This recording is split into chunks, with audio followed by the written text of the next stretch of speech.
The first time Nurse Thol met Parker Hensley, the human was sitting upright on the edge of his med-ibed with a sheen of sweat across his forehead and a thermometer hanging from his mouth like a cigarette.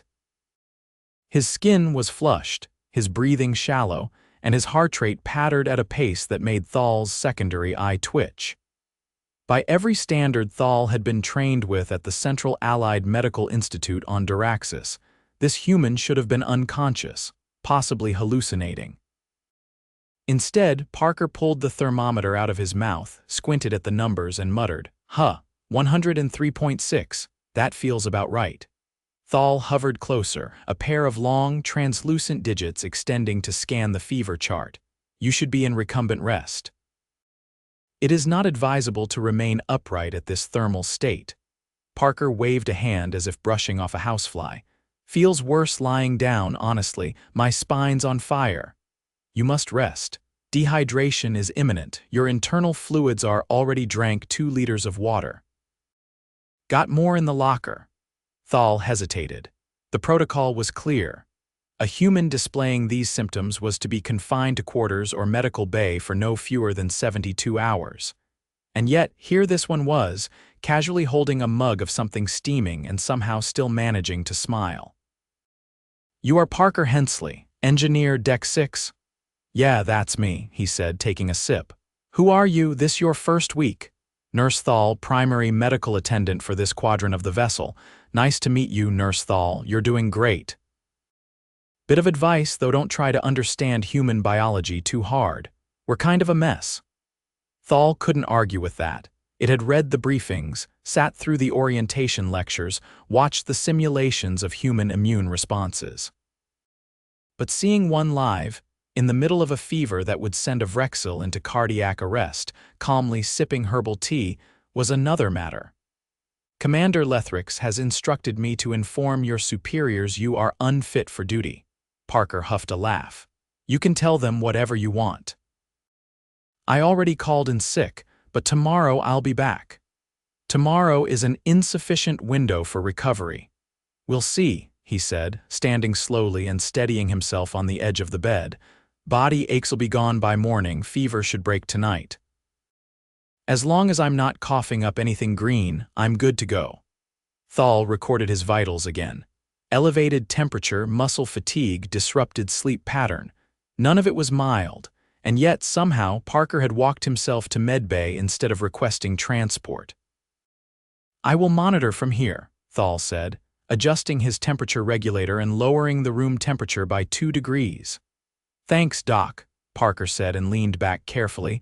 Eyes closing but breath steady, Thol watched for several minutes. The human's vitals dipped slightly, then stabilized. It was the strangest patient Thol had ever encountered, and he'd once treated a Fixari priest who'd impaled himself on his own ceremonial horns. The next morning, Parker was gone. Thol stood in the empty medbay room, blinking all 4 of his eyes. The blanket was folded, the mug was washed and placed upside down on the tray, and the biobed was sanitized. A message was scrawled on a disposable notepad. Thanks, feeling way better. Back to work, P. Thol immediately logged into the ship's personnel tracker. Parker's tag blinked green from Deck 6. Active, Thol notified Commander Lethrix. We must ensure he is not endangering himself or others, the commander said. Thol agreed and transported to engineering. When he arrived, Parker was halfway under a plasma conduit cabinet, tool belt clinking as he adjusted a damaged heat regulator. You have been discharged without approval, Thol said. Parker slid out, face flushed but no longer dripping sweat. Hey, Thol, yeah, I know, I felt good enough to work. I'm taking it slow. You are not permitted to self-diagnose. You're not wrong, Parker said, pulling a small scanner from his belt and holding it toward Thol. But I've got no fever now. See, 98.7. Thol stared at the scanner, then at Parker. You recovered in under 12 hours from a fever of 103.6, like I said. Weird biology. Thol recorded the data, then ran a full diagnostic scan. No internal damage, no lingering fever, elevated stress hormones, but that was typical for engineering staff. You are an anomaly. I get that a lot, Parker said, then reached into the conduit again. Careful, by the way, this thing blew out a heat coil yesterday and nearly took my eyebrows off. Thol observed him for another 10 minutes. Parker moved slower than normal, but he worked with focus. Another human had once fainted from a fever of 102. Yet this one had returned to duty like he'd just shaken off a nap. Thol returned to medbay and filed a report. 3 days later, Thol got a call from Deck 6's second engineer. Nurse Thol. "We've got Parker here," says he twisted his ankle. "He's refusing to stop working, though." Thol arrived to find Parker sitting on the floor, ankle swollen and boot removed. He was tightening a bolt with one hand and holding a coolant pipe steady with the other. "You are injured. Sprained, probably. I slipped on a coolant puddle. I've already iced it. You must be evacuated to medbay." "I will. Just let me finish this. We've got a systems check in 30 minutes. Thol crouched down and scanned the ankle, ligament strain, no fracture. "Swelling moderate. You are aggravating the injury," Parker sighed. "I know, but if I don't finish this, the pressure readout will be off and the whole diagnostics team gets rerouted. I'll wrap it after, promise." Reluctantly, Thol waited. True to his word, Parker finished the work, then allowed himself to be transported to medbay. He limped into the room without complaint and let Thol apply a compression bandage. "You must rest the joint for at least 72 hours. "I'll stay off it unless someone's dying," Parker said, settling onto the bed. Thol didn't understand. Parker showed no signs of masochism, no cultural requirement to endure pain, and no visible pride in his suffering. He simply wanted to keep the ship running. "You do not fear complications." "Of course I do, but fear doesn't fix busted wiring." Thol entered notes into his pad. "Your resilience is illogical," Parker chuckled. "That's kind of our thing." Later that week, a radiation leak on Deck 4 sent 2 engineers to medbay with burns. Parker wasn't among them, but he was listed in the incident log as one of the first responders. When Thol confronted him about ignoring his rest order, he held up his hands. "I didn't do anything physical. I just shut down the panel from the control interface and triple-checked the radiation shielding. You should not have been present. I wasn't in the danger zone. I was in the secondary corridor. Thol, I'm not trying to be reckless, We don't let each other down." Thol processed that. The next time Parker came to medbay, it was with a fractured wrist. This time he hadn't tried to finish the job first. He'd come straight in, holding his arm and breathing in shallow bursts. "Fell from a ladder," he said through gritted teeth. "Definitely worse than the ankle." Thol ran the scan. "Fracture of the distal radius. You require immobilization and a recovery period of 6 to 8 weeks. Parker nodded. "Got it, I'll file the leave report." Thol stared at him. "You are not arguing." "Nope." "Hurts too much. You are learning. Don't get used to it." Thol applied the cast and arranged for Parker to be moved to a temporary quarters closer to medbay. Over the next few days, Thol visited often, checking vitals, adjusting medication, and watching. Parker did not complain. He asked questions. He requested engineering logs to review from bed. He even taught a junior technician remotely while balancing his cast on a pillow. Eventually, Thol asked, "Why do you not allow yourself to rest fully?" Parker looked up from his tablet. "Because if I stop moving, I start thinking about how much it hurts." Thol considered that, by the time the cast came off, Thol had adjusted 6 of his assumptions about human biology and thrice that number about human behavior. And still, Parker Hensley returned to duty early.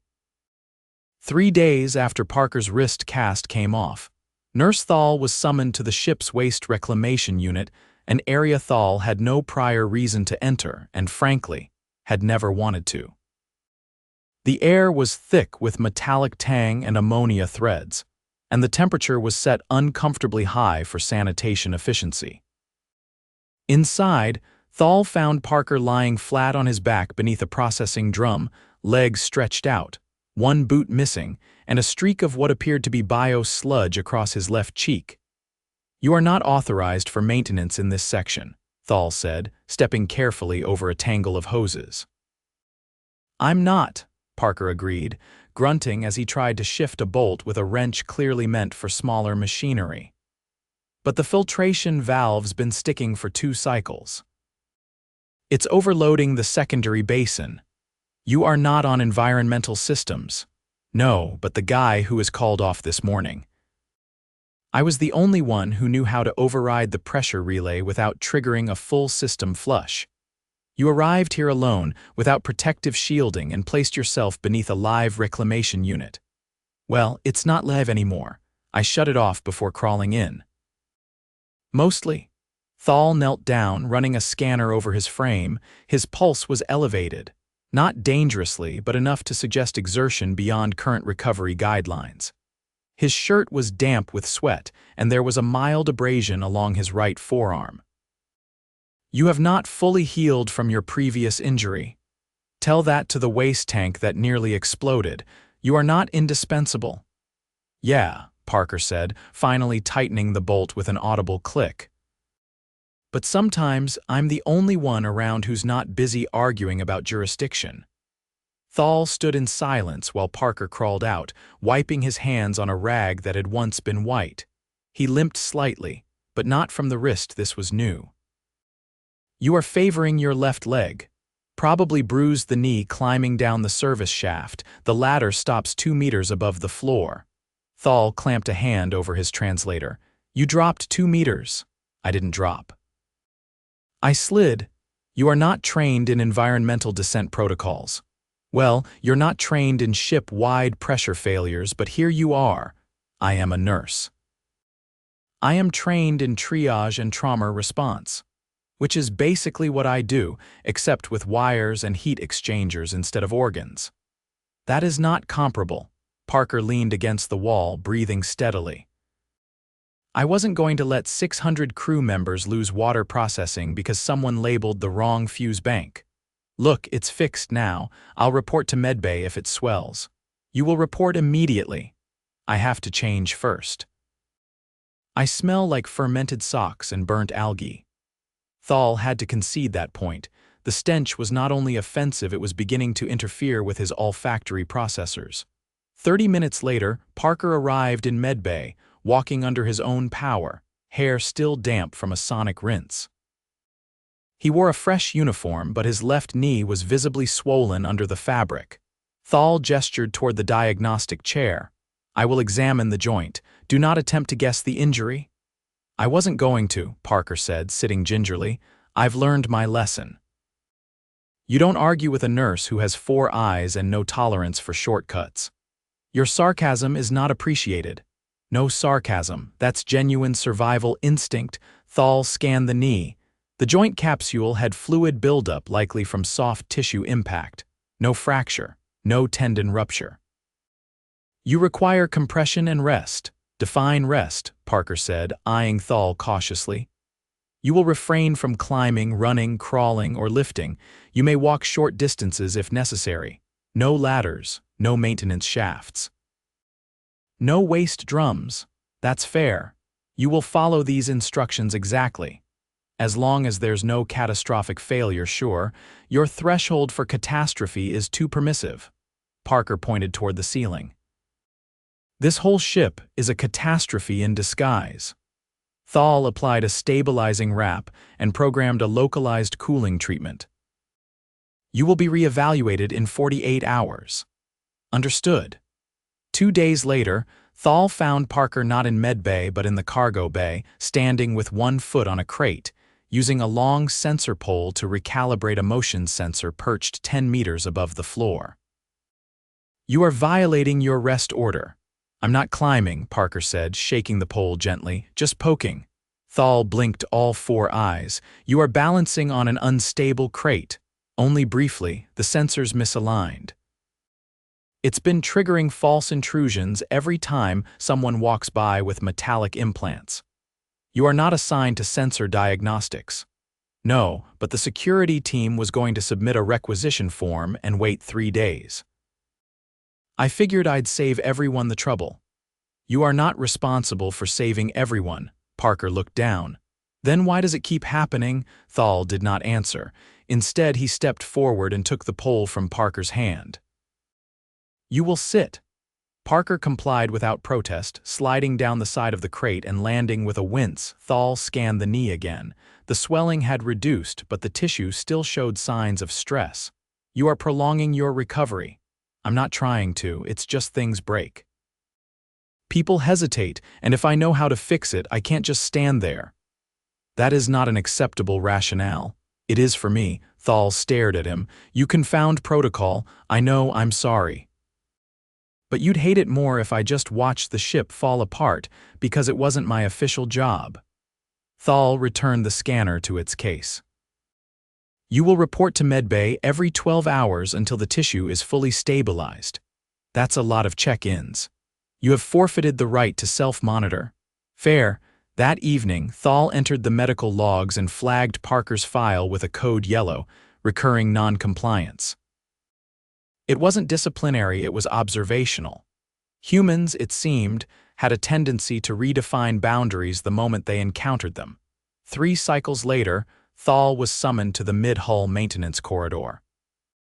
The call came from a Zenthari technician who reported an incident involving the human engineer and a large object. Thol arrived to find Parker crouched beside a shattered container labeled Unpressurized Components Handle with 0G gloves. The gloves were nowhere in sight. I had it balanced, Parker explained, rubbing a reddening welt across his shoulder. The inertia caught me off guard. You moved this alone. I thought it was empty. It is filled with uncompressed composite sleeves. Yeah, I noticed that. Thol scanned his shoulder, bruising, no fracture. But the muscle tissue had absorbed a significant impact. He would feel it for days. I will not ask why the gloves were not used. They were in a box I couldn't reach without opening this one.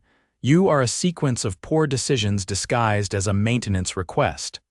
That's honestly not inaccurate. You will not be allowed near unpressurized containers without supervision. Understood, and you will spend the next 48 hours in restricted quarters. I'm not contagious. This is not quarantine. This is containment. Parker sighed and leaned back against the wall. Fair. Thol transported them both to medbay, administered a muscle stabilizer, and requested temporary reassignment of Parker's duties to administrative review for the next 2 cycles. The following morning, Parker was found in the medbay lab reorganizing the inventory cabinets. I was bored, he said. You had vials labeled in 2 different systems. I just standardized them. You are not trained in medical storage. I followed the color codes. I didn't touch anything sealed. You are not permitted in this bay unsupervised. You left it unlocked. Thol stared at the freshly alphabetized cabinet. It was cleaner than it had been in weeks. You are an improbable being. Thanks, Parker said, leaning against a sterilizer. But I really just hate inefficiency. Thol returned to his station. He updated Parker's file again, this time with no classification, simply an entry that read, "Continues to defy predictive modeling. Further observation required." The atmospheric stabilizers on Deck 12 failed at precisely 0300 ship time. By 0305, the ambient oxygen saturation had dropped by 10%, and by 0310, Nurse Thol had already received a priority alert with a name attached, Parker Hensley. It was the 4th time that cycle his name had appeared in a system alert. Thol arrived to find Parker on the floor of the auxiliary pump bay, kneeling beside a sputtering intake fan. His shirt clung to him, soaked through, and his lips were tinged with a faint purplish hue that Thol's translator tagged as mild hypoxia. Around him, 2 Tharn engineers stood idle, watching with what could only be described as a mix of confusion and hesitation. You should have evacuated with the others, Thol said, moving quickly to administer a portable oxygen mask. Parker waved vaguely toward the fan. Couldn't. This thing was still spinning down. If I'd left it, the backflow would have fried the whole intake grid. Every air system on this level would have gone offline. You are exhibiting clear signs of oxygen deprivation. Yeah. I noticed when my fingers stopped listening. Thol pressed the mask to Parker's face, adjusting the seal. His pulse was rapid but not erratic. Still, the numbers on Thol's monitor were not what they should be. You delayed departure for a mechanical system. Not just mechanical, Parker mumbled through the mask. Breathable air, kind of important.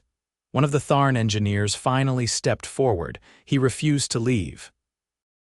Said if the duct array collapsed, he'd rather be here to catch it than fix it later. Thol stared at Parker. Your body cannot maintain equilibrium in low-oxygen environments for extended periods. I wasn't planning on taking up residence, Parker said, voice steadier now. Just needed a few minutes to dampen the feedback loop. You exposed yourself to permanent neural damage. I've got redundancies, Parker said, tapping lightly at his temple. Thol did not laugh. You will come with me to Med Bay. Now, Parker stood, albeit slowly. Yeah. That sounds good, actually. My legs are making interesting decisions without me. Thol looped one arm under his and guided him toward the lift.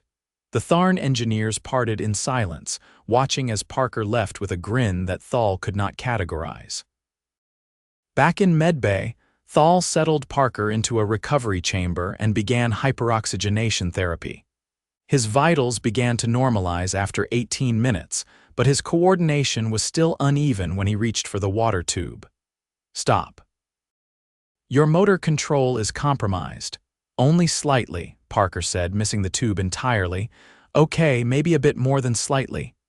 You must remain under observation for at least 4 hours. Deal. If you've got something to read, I'll be good. Thol handed him a datapad loaded with technical journals. These are medical reference logs. Perfect, Parker said, propping the pad on his knee. I've been meaning to learn more about orbital bone fractures anyway. Thol narrowed his eyes.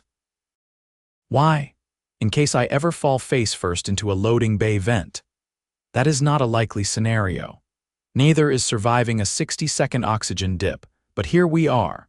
3 hours passed with Parker flipping steadily through the datapad, occasionally asking questions that made Thol wonder whether he was studying out of curiosity or low-level paranoia.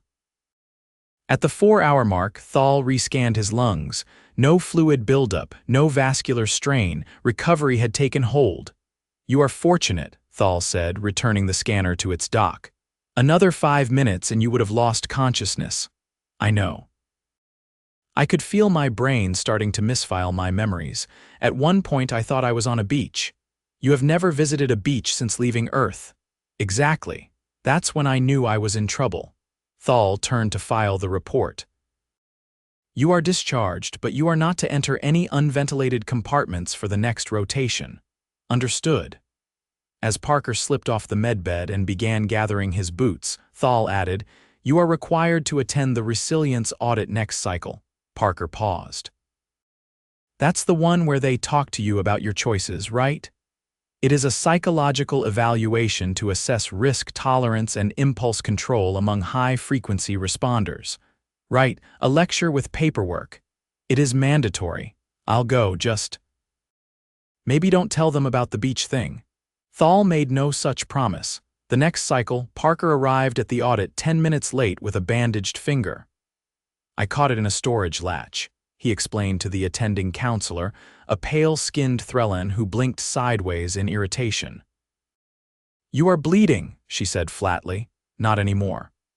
Thol, seated behind the observation panel, recorded his vital signs, elevated again, not dangerously but consistently. The counselor tapped her data slate. You have appeared in 22 incident reports this standard month. Sounds about right. You have sustained injuries in 11 of them. Parker tilted his head. That low, your humor is not relevant. Tell that to my immune system. The counselor narrowed her gaze. Are you familiar with the concept of acceptable risk? Sure, it's the thing you calculate right after something explodes. You are demonstrating a pattern of reckless decision-making. Parker leaned forward, folding his hands. I'm not reckless. I just don't wait for someone else to fix a problem when I'm already there. There are procedures. Yeah, and they work great when time isn't trying to kill you. Thol watched the counselor's fingers twitch. You are not invulnerable. I don't act like I am. You behave as though failure is an inconvenience, not a consequence, Parker exhaled. If I screw up, I pay for it. I've never pretended otherwise. Then why do you continue? Because sometimes I'm the only one close enough to do anything. The counselor was silent for a moment. You fear inaction more than harm. I fear regret. Thol marked the statement. It was the first unguarded line Parker had delivered all cycle. After the audit, Thol caught up with Parker in the corridor. You were direct. I figured honesty would save me from another 4-hour lecture. It will not. Worth a shot. They walked in silence past the mess hall.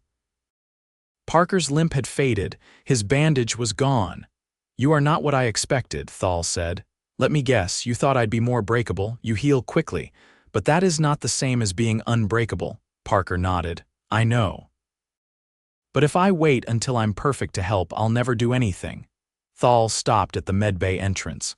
There is a difference between repair and prevention, sure, but sometimes things break anyway. Your presence on this ship is statistically improbable. That's what my recruiter said. Inside medbay, Thol updated the final entry in Parker's file.